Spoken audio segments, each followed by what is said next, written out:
All right, welcome to the Knacker Golfers podcast. This is a Ray Cook M1X putter that I picked up at Played Against Sports a few days ago before I made this video, and this happens to be a putter that somebody actually took some time to figure out the weighting of it, and it's an aluminum head with sort of a half moon shape putter head. And it's rather light because the head's made out of aluminum. But what's cool about it is it has markings. It's not markings, it's sort of grooves inside the head to allow the person to line up the putt. It's really great, I think. It's really well made and manufactured. Manufactured, but just the thought that went into this Ray Cook putter was really something. So the person that owned it before had weighting that was placed on the shaft, which I'd never really seen before, and I actually tried to experiment with a few days ago, where you put some lead tape on the shaft and then wrap it with electrical tape to sort of, not have the residue on there. But then they did it on the shaft. They also did it at the bottom of the grip. And this Ray Cook putter is really good. It's, Ray Cook was a brand that I remember Nancy Lopez used back when she was on the LPGA, but she used there was a version of the Ray Cook putter that she used that was almost like an abbreviated blade, but she was a master at it and she gained a lot of success with that. So anyway, Ray Cook putter, only $17 at Played Against Sports.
Okay, here now is a putter that I picked up recently that was on eBay, and I've been wanting to tinker with side saddle putting, and side saddle putting seems to be, to me, it's a bit more, I don't know if you want to call it being able to diversify when you putt.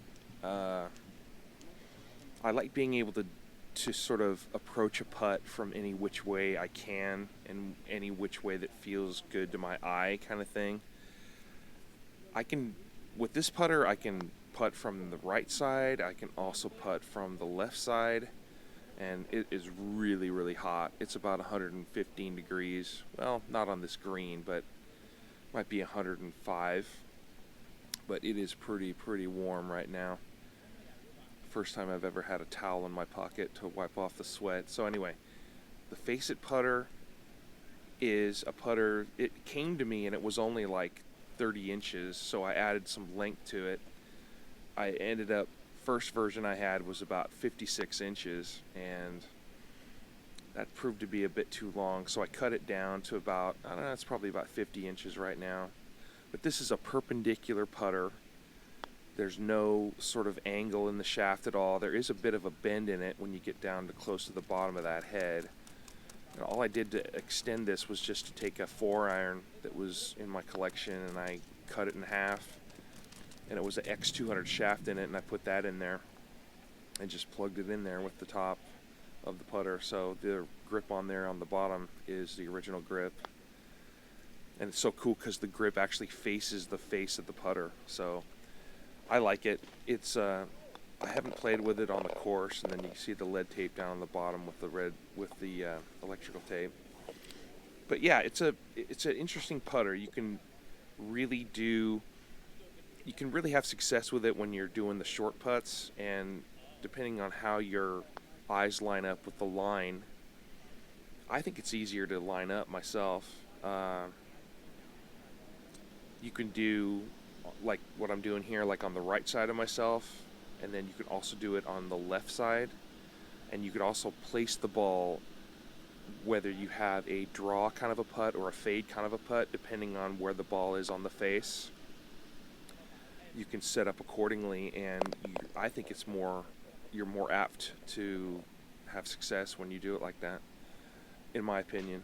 So I got this on eBay. It was really reasonable, and there's a lot of stuff. There isn't many clubs out there on eBay like this. So, and again, wiping off the sweat.